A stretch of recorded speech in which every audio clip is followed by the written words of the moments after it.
लघुत्तम समावर्त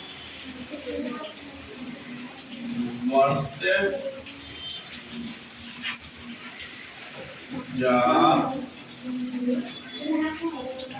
करने लड़की सा ज्ञात करने की विधियां है ना। अभी नहीं शुरू करना, बोल दे तब।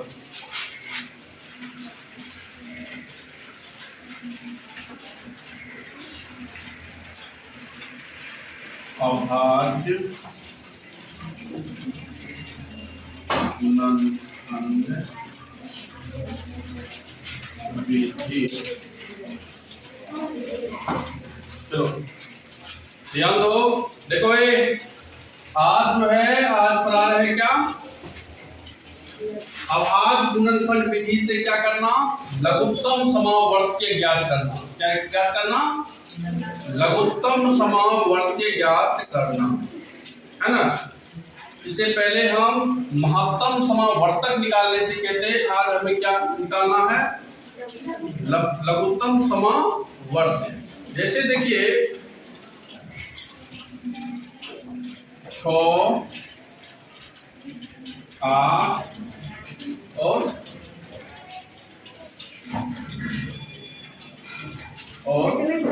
12, है ना। 6, 8 और 12 का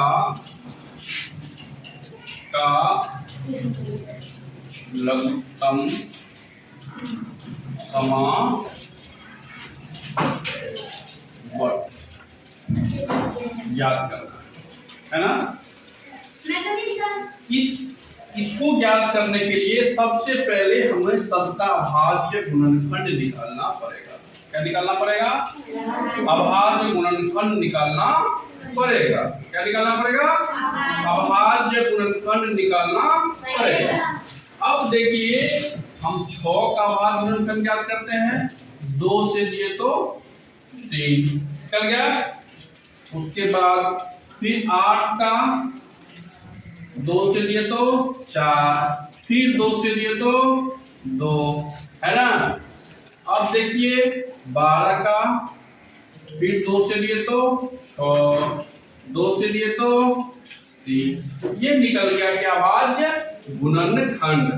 अब देखिए 6 का अभाज्य गुणनखंड क्या है, 2 गुना 3।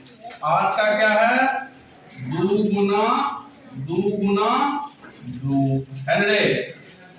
12 का क्या है, 2 गुना 2 गुना 3।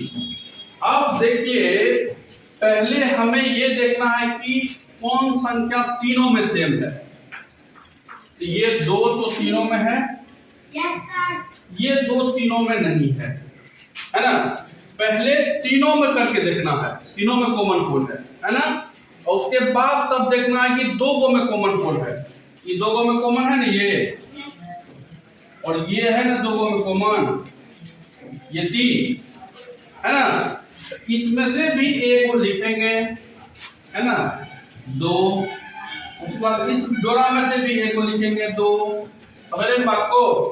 उसके बाद इस 3 के जोड़ा में से भी लिखेंगे 3, है ना।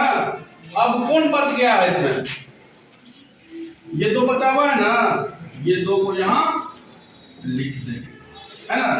और 2 दूनी 4 दूना 24।